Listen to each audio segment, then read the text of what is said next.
Hello दोस्तों, आइए देखते हैं बेसिक मैथ में आज का टॉपिक है दशमलव का गुणा एवं भाग सीखेंगे इस वीडियो में।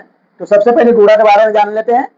जैसे मान लीजिए हमने एक एग्जाम्पल के लिए ले लिया है 4.6 में 1.5 का गुणा करते हैं। ये देखिए दशमलव का गुणा भी नॉर्मल गुणा की तरह से ही होता है, ज़्यादा घबराने की बात नहीं है। तो ये देखिए जैसे ये आप ये करेंगे तो 5 छठे 30 हो जाएगा, 30 के 0 हो जाएगा, हासिल कितना हो जाएगा 3 हो जाएगा। फिर 5 का टेबल पढ़ेंगे 4 बार में, 5 को 20 और 3 हाथ से जोड़ देंगे तो 23 हो जाएगा। फिर नीचे का देखिए तो ऐसे तो एक स्थान छोड़ देते हैं, फिर करते हैं 1 से 6 बार में करेंगे तो 1 का 6 बार में करेंगे 6 आएगा, फिर 1 का 4 बार में करेंगे तो 4 आएगा। अब इन दोनों को जोड़ लेते हैं तो 0 हो गया, ये 3 और 6 कितना हो गया 9 हो गया, और 2 और 4 6 हो गया। अभी क्या अभी मेन पॉइंट अभी है, ध्यान देने वाली बात यहाँ पे ध्यान दीजिए। ये क्या है, यहाँ पे एक स्थान पे दशमलव है और यहाँ पे एक स्थान पे दशमलव है। तो इन दोनों दशमलव को हम क्या करेंगे, जोड़ लेते हैं। तो एक स्थान पे इसमें था, एक स्थान पे इसमें था, जब गुणा करेंगे तो हमारा क्या हो जाएगा, सीधे 2 स्थान पे दशमलव हो जाएगा। तो 1 और 2 दाई ओर से 2 स्थान पे दशमलव हमने लगा दिया, ये आपका आंसर हो गया। कभी कभी क्या होता है दशमलव के बाद का आपको पता होना चाहिए कि दशमलव के बाद 0 का कोई महत्व नहीं होता है। तो कभी कभी आंसर में 6.9 भी रह सकता है, तो उसका टेंशन मत लीजिएगा। 6.9 लिखिए या 6.90 लिखिए, आपको पूरे के पूरे नंबर मिलने हैं। दूसरा एग्जाम्पल देखते हैं, थोड़ा अलग हट के है। तो ये आपका हो जाएगा, आइए दिखाता हूँ इसमें। जैसे 6.78 में 5.7 से गुणा करेंगे तो ये देखिए 7 से नॉर्मल गुणा की तरह इसको भी करेंगे, 7 से 8 बार टेबल पढ़ेंगे तो 7/56 ये 6 हासिल यहाँ पे 5 हो जाएगा। और उसके बाद 7 7 49 और 5 54 हो गया, फिर हासिल 5 हो गया, फिर 7 6 42, 42 5 47 हो गया।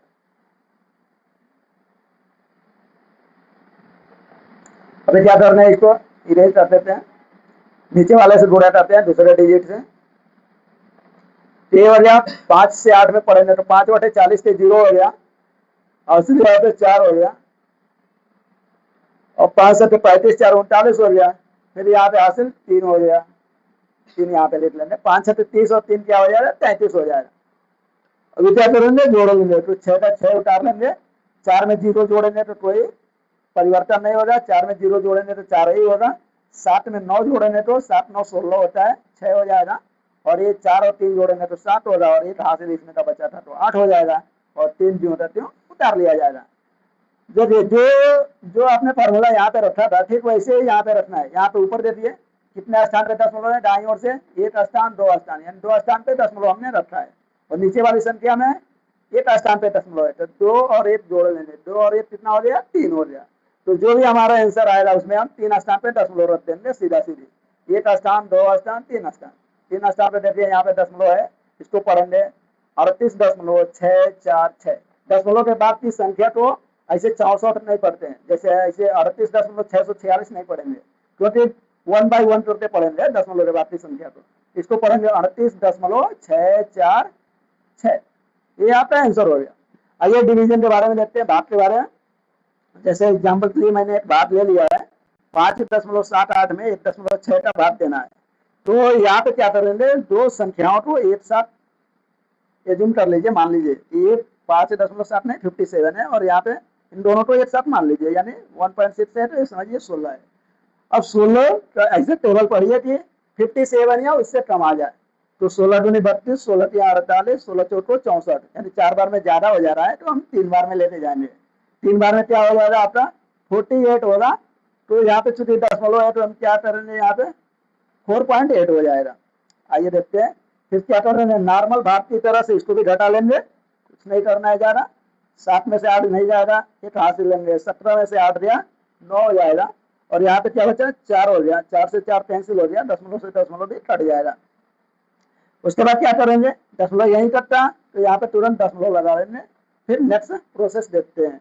तो 16 का टेबल पढ़िए, 98 आ जाए 98, तो 6 बार में जाएगा ये 96 आएगा, और फिर इसको 8 में से 6 घटाएंगे 2 हो जाएगा, 9 से 9 कैंसिल हो जाएगा। और यहाँ पे ध्यान दीजिए, अब आप सोचेंगे कि जो यहाँ पे शेष लिख दें या तो इसको और आगे तक बढ़ाएं।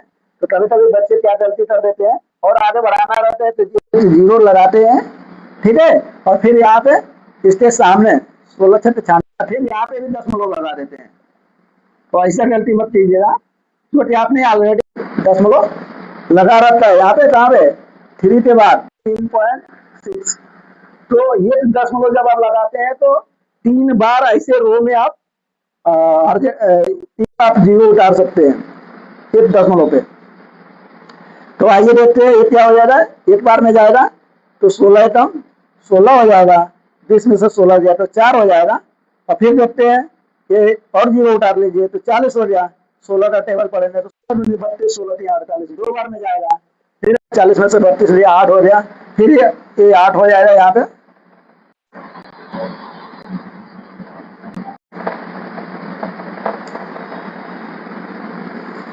तो ये 80 हो जाएगा, और फिर इसको पढ़ेंगे तो 80 कितनी बार में जाएगा, यहाँ पे 5 हो जाएगा। तो रेस्ट ये अपना 80 कट जाएगा। फिर यहाँ पे इतना बड़ा आंसर की जरूरत नहीं है, अगर लिखते हैं तो भी सही है, नहीं तो जनरली क्या करते हैं हम लोग 2 स्थान तक दशमलव पे लिखते हैं। तो अगर 2 स्थान तक लिखना रहेगा इस संख्या में तो क्या करेंगे 3.61 और तीसरा अंक, हाँ एक और बात ध्यान देने वाली है, तीसरा अंक हमारा क्या है 2 है, तो तीसरे अंक को ध्यान दिया जाता है। यदि यह 5 या 5 से अधिक रहता है तो इसके पहले वाली संख्या में एक जोड़ देते हैं, अन्यथा जो का त्यों उतार दिया जाता है। तो ये क्या है 2 है जो कि 5 से कम है, इसलिए हम इसके पहले वाली संख्या में कुछ भी जोड़ घटाव नहीं करेंगे, जो का त्यों उतार देंगे। तो 3.61 ये आपका आंसर हो जाएगा। ऐसे ही इंफॉर्मेटिव वीडियो देखने के लिए हमारा चैनल एथलेट ट्राई क्लासेस या एथलेट क्लासेस के नाम से कोई भी सर्च करेंगे हमारा यूट्यूब चैनल आ जाएगा। तो इसको सब्सक्राइब कर लीजिएगा और वीडियो को लाइक और शेयर कर लीजिएगा। धन्यवाद।